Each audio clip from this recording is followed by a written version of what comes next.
Your mentality is heavily linked to your reality. And the fact that most people have such weak mindsets comes from the fact that they have a weak life, a weak body, a weak social circle, a weak network, a weak bank account, a weak relationship, and then their mind is weak. Well, of course. Whereas if you had a group of soldiers around you, men who were dedicated, who would ride or die with you, if you were strong, if your woman would never leave you no matter what because she idolizes you, then your mentality would be strong. Your mind would be strong by extension. So if someone comes to me and goes, I doubt myself, I usually look at them and go, yeah, I understand why. You're a little fat piece of shit. You're stupid. Of course you do. Excuses sound best to the person that's making them up. Stop feeling sorry for yourself. Get off the pity potty. Telling everybody your sad and sob stories, trying to get people to show up to your pity potties and your pity parades. If you ever see me in a Rolls Royce, a 6 or 7 star hotel, living my life to the fullest, don't get jealous of me, because I worked my ass off to get it. Nobody handed me nothing. Wake your ass up. Awaken the beast inside. It's game on. It's go season. It's time for you to take advantage of the access and the resources that you have in your country and your community. You got a problem with your life. You got a problem with your environment. Do something about it. If you want it, go get it. Every man understands you shouldn't be complaining about things you cannot change. You have to play the cards you're dealt. To be born a certain height and then to sit there and go, what do I do? I'll tell you what you do. You become the best version of yourself, just like everyone else does. Nothing about the height is in and of itself enough value for me to be a valuable man. As a man, you build your value. You are born with the cards you're dealt. Sure, it'd be ideal. Look, I'd love to be 7 foot tall. I'm not. So it's the same argument. If you're 5'2", you need to become rich, strong, and funny, and charismatic, and interesting, and witty. If you're 6'4", you need to become rich, strong, well-connected. It's the same game. So to sit there and complain about it is asinine. Excuses are for weak people. If you're gonna make it happen, get your ass up and get to work. No more excuses. No more, I'll start tomorrow. No more, just this once. No more accepting the shortfalls of my own will. No more taking the easy road. No more waiting for the perfect moment. And no more indecision and no more lies. No more weakness. Now is the time for strength. And through strength and through will and through unwavering discipline, I will become who I want to be. If you don't execute, you're not just cheating yourself, dude. You're cheating your family. You're cheating your employees. You're cheating your team. Whatever you're a part of, it's bigger than you, man. Many of you have given control of your life to your feelings. You gotta take back control right now.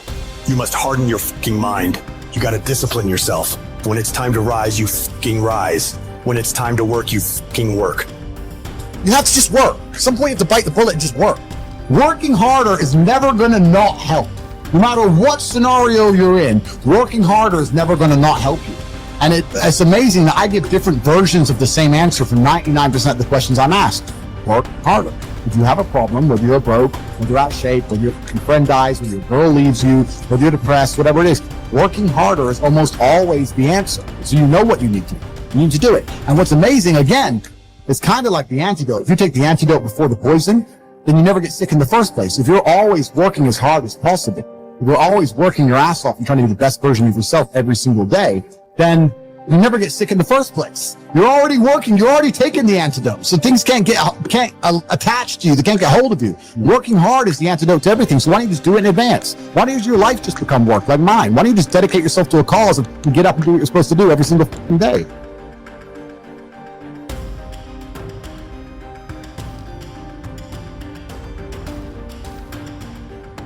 I want to talk to you today because I hope that of all the talks that happen here, you forget about me, but that this changes your life. And I want to remind you of something as I begin today, that you were born to do something great with your life, that you're extraordinary. Listen to me, that you're enough, that you're special, that you're favored, that you're chosen, regardless of where you come from, regardless of what you've been carrying with you. Some of you come in here today, and you know what? You've even thought of harming yourselves. Maybe you're even proud of the fact you haven't killed yourself. But every day, some of us are killing ourselves with the shame we carry from something we've done, some humiliation, some fear. We put this gun to our head every day that tells us we're not enough. We're not strong enough, pretty enough, smart enough, favored enough, that we're doomed. And we carry these guns in our head every day that shame us, that take our confidence from us, that steal our joy. It's like a knife. You don't have to kill yourself because you do it every day. You do it over and over and over again. And there's a better way forward. You can put those things down in your life. You could decide today that you were born to do something great. You could set aside this weapon that you keep using against yourself to hold you back from your joy, from your passion, from your achievement, from all the goodies in life. You could decide today, just intentionally, to set this weapon down, whatever it is. Something from your childhood, a divorce, a business failure, something you're just not proud of that you've done. Set it down. Stop using it as a weapon against yourself and realize that happened for you and not to you. I'll prove it to you. I'm a big believer in fake it till you make it. I don't want you seeing, people say, wow, social media is so full of like these fake lives. People have always lived fake lives. I was living a fake life way before social media came along. In fact, when I became an entrepreneur, I wanted to be somebody so bad. I wanted to be rich so bad. I thought, if I don't look successful, no one's going to listen to me. Who's going to listen to a young kid in business about how to save your money when I didn't have any? That was my own limiting belief. What's yours? You have this kind of convoluted limiting belief about why you can't do something right now that's your own BS story you keep telling yourself. How about you just drop that story? How about you just decide it's a lie, even if it is true? I'm not going to just teach you not to tap into your pain. I'm going to teach you how to do it. Okay, I teach people how to change things technically, but I believe in this concept of living blissfully dissatisfied, which means there's a way. Most achievers have it backwards. They think, hey, if I enjoy my success, I'm going to lose all my drive, right? And then other people that aren't successful yet, haven't reached what they want, or they delay their bliss until a destination in the future. Once I get this relationship, once I make that money, once I get that car, once I have that home, then I'll let myself feel bliss. And so I teach you that the concept is you can live blissfully and still be dissatisfied. Your pathway to changing how you feel about yourself, of getting to the next level, is always giving, always giving, always giving. I have this thing I kind of run my life through that kind of is my governor on my life of when I'm trying to give and when I'm trying to make a difference for people. And I just have this hallucination. I am a Christian, and so I believe that someday when I die, there's an accounting. I don't care if you. I'm actually one of these very interesting people that I believe in the quantum field and energy because I know it exists, and I believe my Lord and Savior created it. You have whatever your belief is wonderful. I don't preach. I just want you to know. I know there's an energy field. I know there's a God, and Lewis asked me on the show, what are 3 truths? And I said, the first thing is there's a God. I just want you to know that. So you believe your beliefs. I respect them. I admire them. I have people from every belief center in the world on my program. But I just want to say to you, this is my prism I live my life through. It governs my decision making. And I make mistakes all the time. One of the cool things about being a Christian is I'm saved by the grace of God because I know I'm going to sin. That's one of the cool things about my particular faith. But the point that I want to make, because I sin all the time. I make mistakes all the time. I've already used profanity, I think, 4 times in this talk. So I know for sure I've messed some mistakes. But let me tell you how I govern my life. I believe at the end of my life there's an accounting.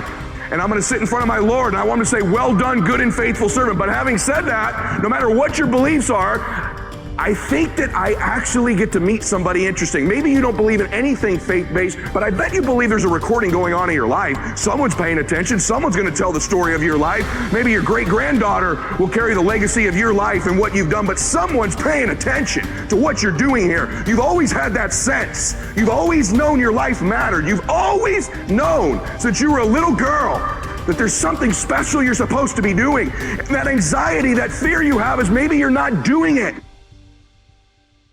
In life, our first job is this: to divide and distinguish things into 2 categories. Externals I cannot control, but the choice I make with regard to them I do control. Where will I find good and bad? In me, in my choices. Negative visualization, in other words, teaches us to embrace whatever life we happen to be living and to extract every bit of delight we can from it. But it simultaneously teaches us to prepare ourselves for changes that will deprive us of the things that delight us. It teaches us, in other words, to enjoy what we have without clinging to it.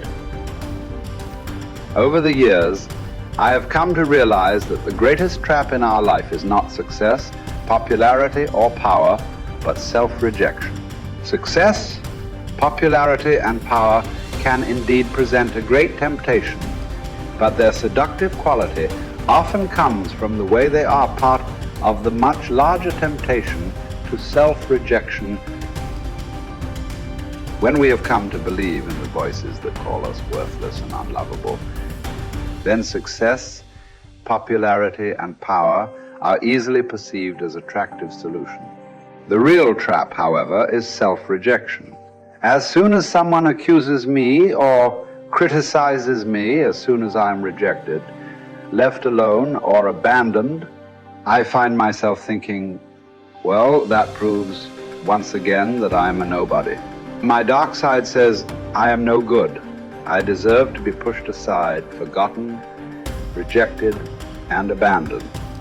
Self-rejection is the greatest enemy of the spiritual life because it contradicts the sacred voice that calls us the beloved. Being the beloved constitutes the core truth of our existence. Life is neither a glorious highlight reel nor a monstrous tragedy. Every day is a good day to live and a good day to die. Every day is also an apt time to learn and express joy and love for the entire natural world. Each day is an apt time to make contact with other people and express empathy for the entire world. Each day is perfect to accept with indifference all aspects of being. Persuade me or prove to me that I'm mistaken in thought or deed, and I will gladly change. For it is the truth I seek, and the truth never harmed anyone. Harm comes from persisting in error and clinging to ignorance. Let us too overcome all things, with our reward consisting not in any wreath or garland, not in trumpet, calls for silence, for ceremonial proclamation of our name, but in moral worth, in strength of spirit, in a peace that is won forever, once in any contest fortune has been utterly defeated. How is it that discipline and the straight and narrow offer the best chance for a good life? And how is it that we have forgotten that is the case? Well, the reason that discipline is necessary is because you're a mass of competing short-term interests. And so the question is then, well, which short-term interest should win out? And the answer to that is, well, none of them. They need to be organized into a hierarchy that makes them functional across time and across individuals. So like a 2-year-old is very likely to act out his or her proximal impulse. But of course, a 2-year-old can't survive in the world. You have to bring your primary instincts, let's say, under the regulatory structure of a higher order value system that allows them to manifest themselves without undue mutual sacrifice across large spans of time in the presence of large numbers of other people. So that requires a very sophisticated ordering. It's like, we already talked about the fact that a meta-narrative is necessary to unite subcultures, say, so that they can operate peacefully and harmoniously within the same space. The same thing applies within you, because you're an internal coalition of warring single-minded tribes, and they have to all be brought under the organizational structure of long-term collective vision, let's say. Mm-hmm. And in order to do that, you have to be disciplined. And any discipline, technically speaking, is an attempt to bring all those competing short-term impulses under a larger scale and more inclusive framework. And so you do that, and then, well, that's actually what gives you freedom. Being impulsive and being free aren't the same things, because if you're impulsive, you're just the slave of your impulses. Right. There's no freedom in that. That's the same freedom, so to speak, literally, that a 2-year-old has, because a 2-year-old isn't socialized yet. So it's a completely, that doesn't function in the sophisticated world. It doesn't work. Right. Everyone knows it.